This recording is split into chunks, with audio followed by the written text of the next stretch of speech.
Ladies and gentlemen, thank you for listening, downloading, and subscribing to the latest edition of the 12 Kyle podcast. I'm 12 Kyle. Check this out. On this podcast, what I'm going to talk about is signs that you're in a toxic relationship. Now, I know some of you probably think, well, what exactly is a toxic relationship? I mean, to be honest, we know what a toxic relationship is. We see the signs.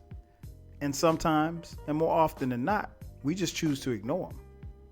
So in this podcast, we're going to break it down. So sit back, relax. I'll drop the theme music and we'll get the podcast jumping. Let's get it. The 12 Kyle Podcast. The 12 Kyle. The 12 Kyle Podcast. The 12 Kyle. The 12 Kyle Podcast. 12 Kyle. The 12 Kyle Podcast. The 12 Kyle. The 12 Kyle Podcast. The 12 Kyle. The 12 Kyle Podcast. Welcome back. As I mentioned in the intro, we're talking about the signs that you're in a toxic relationship.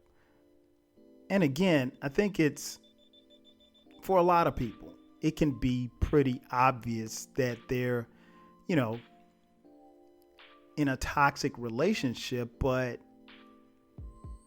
even with the signs being there, they just either ignore it or they just don't care. Tell me if this sounds familiar. You're in a relationship with someone that is just plain bad for you. Like, let's say you fight all the time. You're constantly complaining about each other. Your friends and family can't stand them. But every time you think about breaking up, you just can't do it. Or you won't do it. And there's really no rhyme or reason why you stay. And it seems like it's taking you more effort to stay than it is to leave. That's a toxic relationship. If that's the case, you're probably trapped in a toxic relationship. And I think sometimes people go through rough patches in a relationship and they think, okay, this is just a rough patch. We'll be better. Things will get better. Hell no, things ain't gonna get better. It's gonna get worse. I actually came to this topic just doing some sniffing around on the internet, just looking for, how you're looking for one thing and you find something else. And I thought this would be a great thing to bring to the podcast. But yeah, there are several signs, and I'll give you a few. One sign, if your partner decides what you can and can't do. Now, this to me is crazy. And the reason why I say it's crazy because I'm assuming, that most of you listening are adults.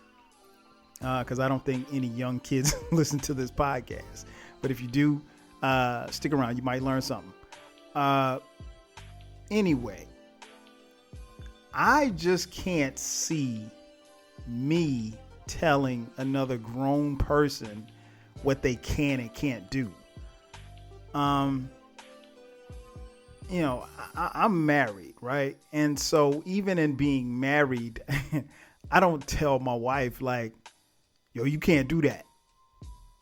Or you can't go there. I mean, she's grown. She can do what she wants to do and go where she wants to go. Now, I mean, it's within reason.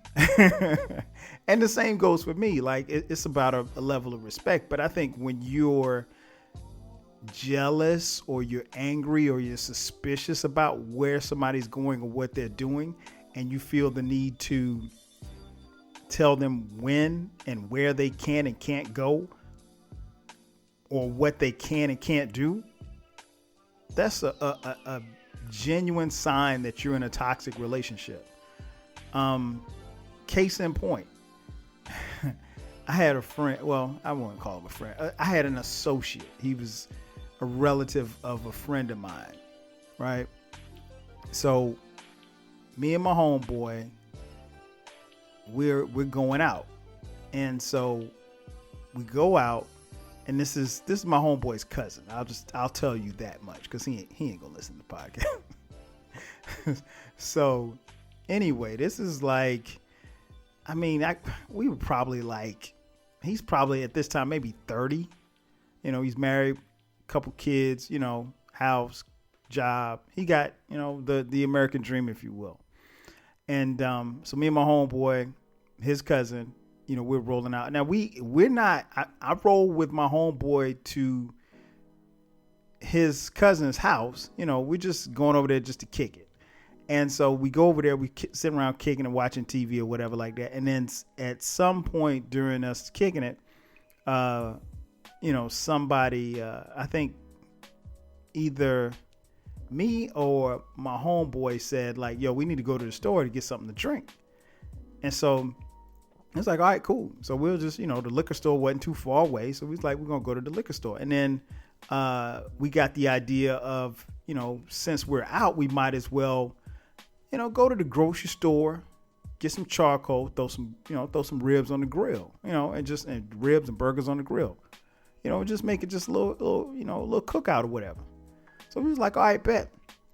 So we're getting ready to leave, me and my homeboy, and we were like, yo, let's just call his cousin Gerald. Right? So we were like, Gerald, we're about to go to the store. We're going to go to the liquor store. Then we're going to go to the grocery store. Let's roll. And he was like, he paused for a second. He was like, well, let me go ask. And let's just say his wife's name is Tanya. He said, well, let me go ask Tanya. And so me and my homeboy look at each other like, ask? And he was like, yeah, I need to go ask her. Can I go? Okay.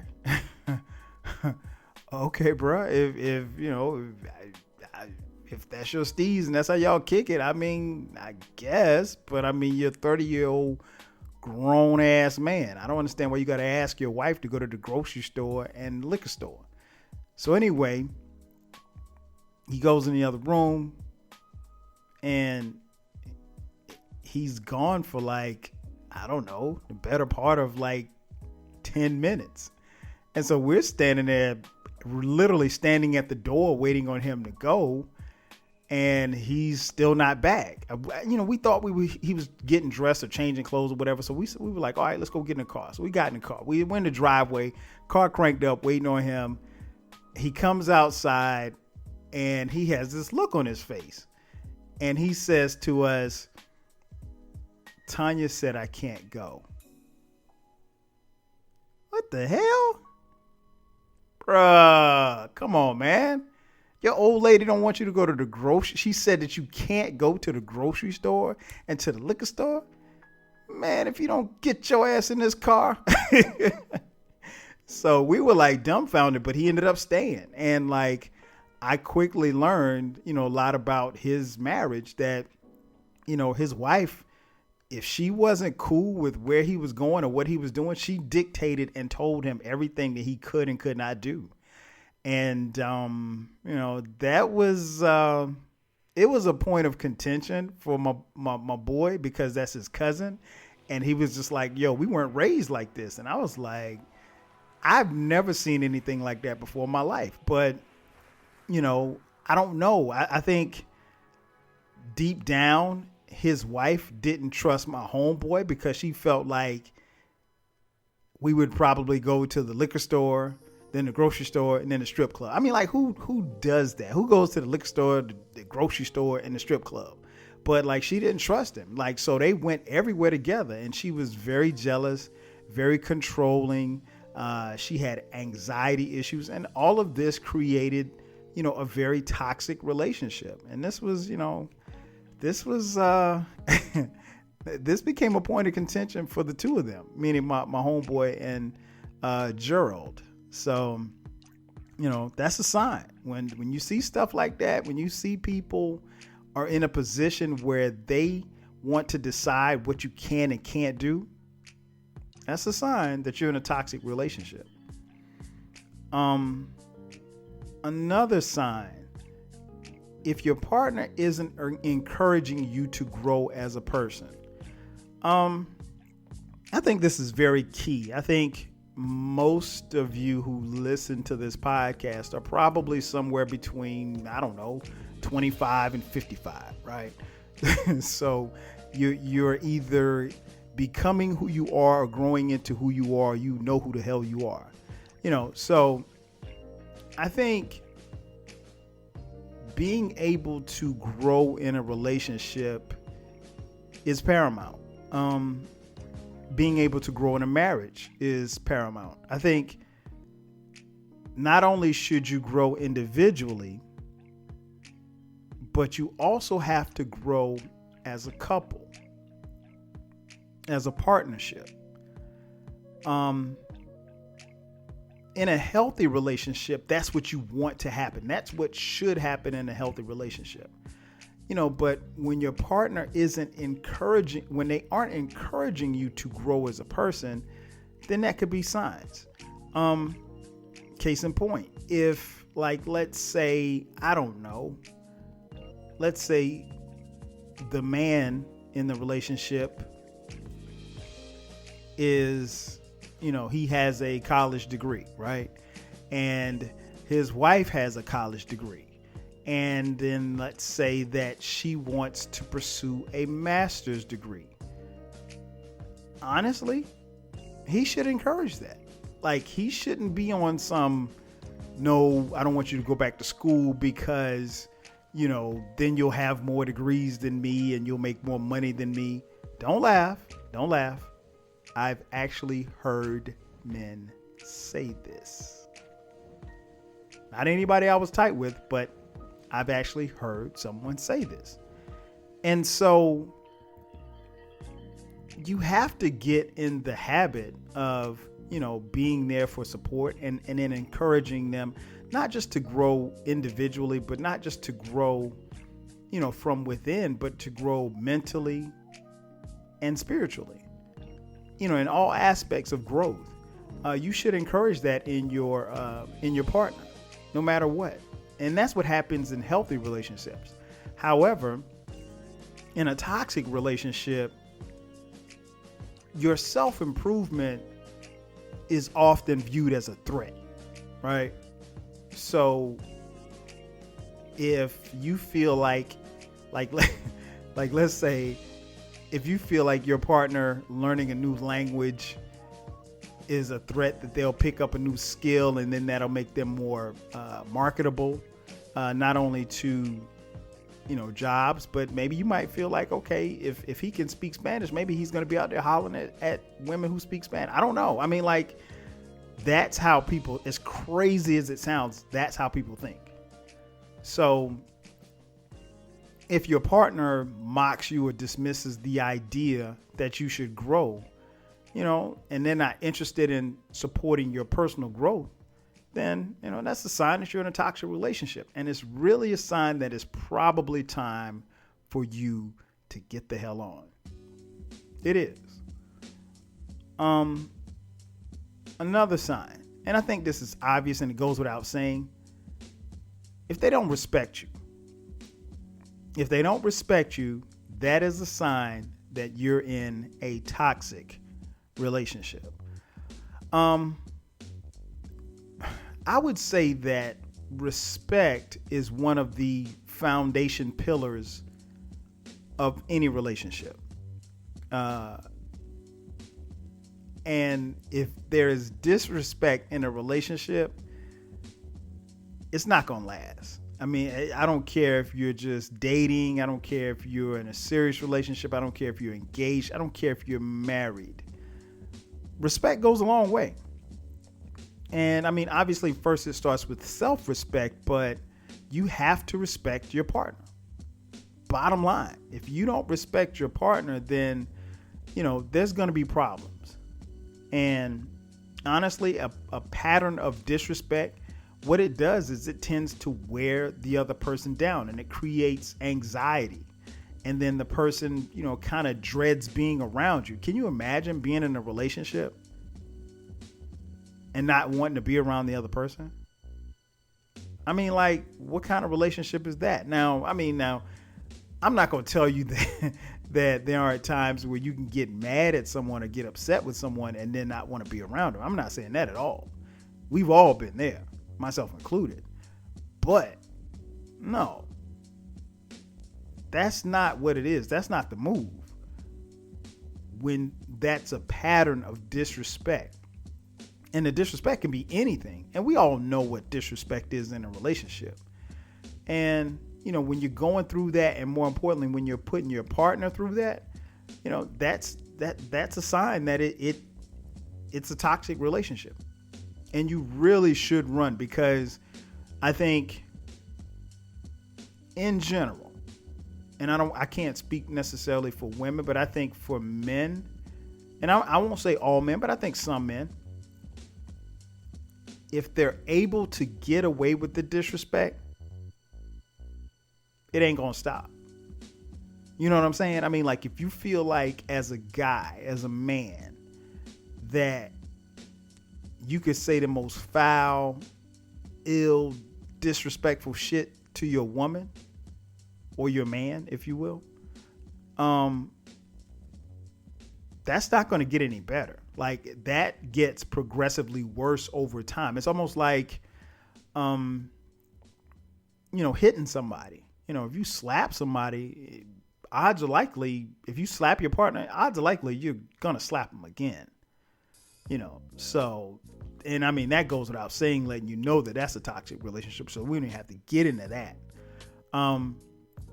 But yeah, when people act like that and they get very disrespectful, and when respect is lost on either side, it's toxic. And it's time to move on. There's absolutely, positively nothing that you can do in any relationship that doesn't have respect. It won't work. Because what happens is people get defensive when they, inflict that on the other person.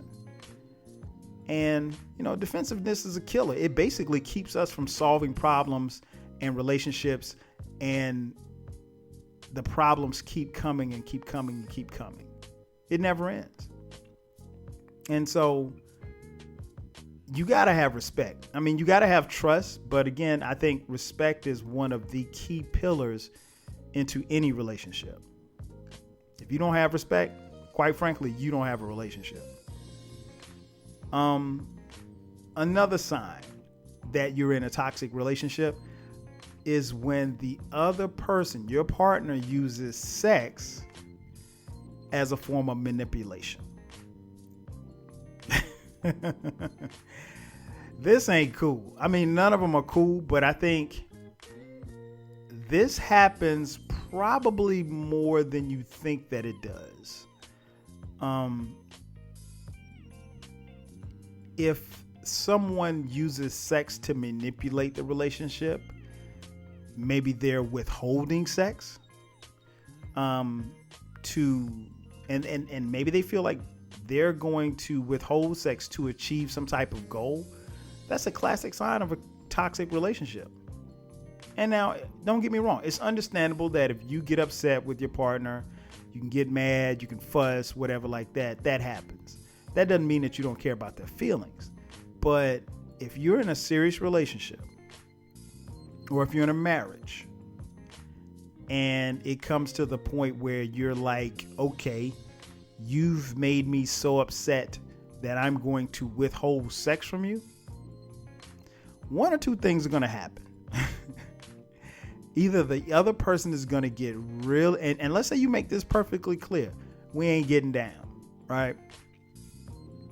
One or two things are going to happen. Either you're going to piss that person off so much that other problems are going to pop up in the relationship, or simply put, they're going to find sex somewhere else. I know you don't want me to say that, And that's not condoning cheating in a relationship. But I'm gonna keep it 100. That's what happens. I've seen it happen way too many times. I remember there was and I don't think I'm pretty sure, I don't know, she kind of disappeared, but there was a blogger that I used to read back, who had a pretty cool blog that I used to read back in the day.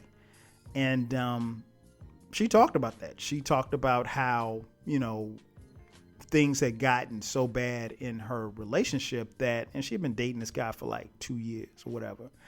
And, things kind of fell south in the relationship, and then, the accountability, and she was having a lot of issues with, him being present and being accountable in their relationship for his mistakes or what have you, financial issues that they had, that she was just like, all right, I ain't giving up the draws. She didn't give up the draws. And, subsequently, her not giving up the draw. And I mean, like, this went on for, and she wrote about it very detailed in a post. This went on for like a few months. And, next thing you know, he's like, okay, well, I'm not going to sit here and, watch porn all day. So he went out in the streets, he went out in the streets and got a little dirty. And the result of him going out in the streets and getting a little dirty produced a child. Yep, produced a child. And when she found out about it, she was upset and hurt. And his only justification was, well, look, quote, you weren't fucking me, so I had to go fuck something, close quote. Now, I'm not going to justify this because obviously he was in a relationship. They could have figured things out. But subsequently that destroyed their relationship. And, they ended up breaking up and he ended up moving out. And, she went on about her life and he went on and raised his kid or whatever with the other chick. And it happens. But no, I would never advise anybody, if you're in a relationship, do not use sex as a form of manipulation. Now, if you're in a relationship and y'all not having sex, then that's different. Yeah, I mean, you can't manipulate something that's not happening. But if you're getting it in, and you're getting it in on a pretty regular basis, and then you just cut it off, not a good look. Not a good look at all. That's the sign that you might be in a toxic relationship. Another sign, when people feel like you just can't open up, that might be a sign that you're in a toxic relationship. And the reason why I say that is because I think communication, again, is one of the pillars of a relationship. You have to be able to communicate effectively. And most relationships, most good relationships, you should be able to communicate effectively between the two parties. Woman and man, man and man, woman and woman. Doesn't matter what their orientation is. You should be able to communicate pretty good if you're in a relationship. But if your partner feels like they get to a point where they really just can't talk to you, then that could become a problem. Because one, they might feel like they can't talk to you. Then it becomes they won't talk to you. They're not going to open up. And, we all have different types of people in relationships. Some are talkers, other, are the silent type. But, you have to open yourself up in a relationship. You have to be able to talk. You have to be able to communicate. Opening ourselves up to our partners, it opens our feelings, but it also leaves us exposed. And so there's a risk of rejection. But at the end of the day, this is your partner. They should support what it is that you're feeling, you would think. And that's important to have in a healthy, relationship. But if you get to the point where you just don't want to share and you just don't, you feel like you're being penalized for your feelings and you don't want to open up with your partner, it's not a good sign. And one thing that I did find in the reading, and I thought that this stood out, they said that, both partners are responsible for creating the conditions in the relationship for the other to be vulnerable. I think that's very powerful because we do just that. We create the conditions in the relationships for our partners to feel vulnerable. And we have to be able to communicate our feelings and tell the other person how we truly are feeling, good or bad or indifferent. You should be able to share your thoughts without punishment. I sincerely believe that. But if you're in a situation where you feel like you just can't open up, that might be the sign that you're in a toxic relationship. Another one. If you feel like you're being bullied, you might be in a toxic relationship. And what I mean by bullied, I don't mean like being jacked up and, stuffed in the broom closet. What I mean by that is just if you feel like you're being belittled, manipulated, or even physically abused, that's a clear sign. I mean, again, it goes without saying you should never put your hands on your partner in a violent way. And if that happens to you, you should definitely leave your relationship. I don't give a damn if you've been married for 30 years. I don't give a damn if you just bought a house together and you're about to get engaged and about to be married. Don't do it. It's not worth it. You really don't need a partner who, is being a bully. I mean, I don't have to necessarily go too deep into that, but you know what a bully is. And, one thing that I did notice about people when it comes to being bullied in relationships, those are usually the people who might have been bullied as a child. And then sometimes if you let that partner know that happened, some people take advantage of that. I'm not saying everybody, I'm just saying some. It happens. Studies have shown that it does happen. So you definitely want to pay attention to that. So yeah, if you're being bullied in a relationship, it's toxic. Get out. Another sign that you're in a toxic relationship is when your partner is totally unwilling to compromise. Now, that kind of made me chuckle a little bit because compromise is very much so needed in any relationship, right? Compromising isn't easy. It's not. I mean, I speak as a man who's been married for almost 18 years at the time of this recording. It's not always easy because you have two people, whether or not you're in a relationship or you're in a marriage, two people from two different backgrounds, two different walks of life coming together, trying to make something one and work as one. So you have different ideologies of how things are. You might have different feelings about certain things, and you're not going to see eye to eye. I tell people all the time, people ask like, do you have a perfect marriage? Hell no, we don't have a perfect marriage. There's no such thing as a perfect marriage because there's not perfect people.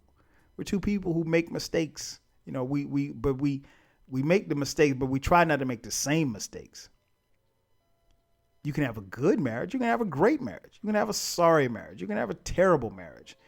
But, no matter what kind of marriage or relationship for that matter that you have to be willing to compromise on some things. And to be honest, you have to compromise where compromising is needed. And sometimes the hardest thing is trying to figure out, when you need to compromise. Case in point, I have a friend who grew up as the only child. And so given the fact that she grew up as the only child, you know, for lack of a better terms, things went her way. So then she got into a relationship, and it was more of a, you know, kind of give and take. And they both, you know, she and her now fiance, they had different ideas as to different things. And the time that you're actually getting to know each other before you get married or what have you, when you're dating, that's the time to figure that shit out. You want to know what somebody's ideas are on children. You know, you don't want to wait till you get married and say, well, hey, I don't want any kids. And then your husband or wife is saying, well, I want 5 kids. Nah, that ain't the time. That's something that should have been discussed long before you jump the broom. So compromising is very key. And my friend, you know, she, in her relationship, she struggled at times because she was just really used to, you know, doing things one way. And, you know, when you're doing things one way and you're doing for self, and you didn't have any siblings to kind of go back and forth with, and your parents kind of gave you everything. Yeah, you know, it could be tough to see someone else's point of view. But ultimately, you have to compromise. I mean, that's very key. But when you're in a relationship and someone is totally, unequivocally, you know, not trying to compromise, that could be a sign that you're in a toxic relationship. You know, compromises aren't, you know, it's not the most fun thing in a relationship, but it's one of the most necessary. And I do agree with that. Last thing. The last sign that you might be in a toxic relationship, if your parents hate your partner. Man, listen. There's a lot that I could say about this. I've seen this play out more than you know. It's always interesting because, you know, parents see what we can't see, right? I think it's a very slippery slope because as a parent, you know, let's say your daughter comes home and she brings this guy home, and you know this guy, you could tell from talking to him after 10 minutes, this dude ain't about shit. But your daughter likes him. What do? I mean, you don't, you know, beyond, let's say she doesn't like him. Let's say she's in love with him and you know this dude ain't shit. What do? You know, do you keep it 100 and say, look, this dude ain't shit, I think you could do better? Or do you, you know, silently just hate on the dude? You know, I always said, like, your friends and your family should play a role in, you know, who you choose as a partner. But ultimately, you are the one that has to make that call, even if they don't like him or her. Because you're the one that spends your time with him. You might be the one that lives with him or her. You might be the one that's married to him or her. So I think one of the key things is you should allow those people that you care about to offer an opinion, you know, into your relationship. But at the same time, you have to take what they have to say with a grain of salt, depending on your level of comfort with that particular friend or family member. But one thing I do know, and I've seen just from family and friends, normally when your parents don't like your partner, it's for good reason. It ain't because, you know, it might be because of your religious beliefs. It might be because of your or that person's political beliefs. Beliefs, excuse me. it could be any number of things, but generally speaking, parents normally get it right. Now, I know that there's some parents who've gotten it totally wrong. I remember one time when I was in high school back in the day, this black girl at my high school had a white boyfriend. And I'm talking, this is like 91. So, in the South, no less. And his parents kicked him out of their house. So, and her mother didn't like it. And so subsequently, they ended up having to, as teenagers, find places to live because they got kicked out just because of, their parents didn't like the color of the skin of their partner.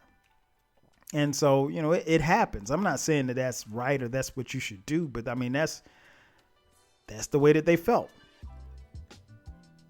But if your parent hates your partner, that could be a sign that you're headed for or either in a toxic relationship. And God forbid something go wrong or they do something wrong to you, then that's going to make your parents hate them even more. So you got to be mindful of that. And again, I'm not saying that you should let your parents dictate who you actually date. But if they have something to say and they hate them, it's not a good look. It's not a good look at all. But those are the signs. I mean, you really have to be mindful of these signs. You have to pay attention. And more importantly, if you see these signs in your relationship with your partner, then do yourself a huge justice. Leave the relationship. Because more often than not, it's not going to get any better. If it's gotten to this point, it's only going to get worse. And the best thing that you can do is save yourself, save your soul, and save your time. That's going to do it for me. Thank you for tuning into the latest edition of the 12 Kyle podcast. Feel free to drop a comment wherever you're streaming this podcast. And I'll catch you guys next time. 5G.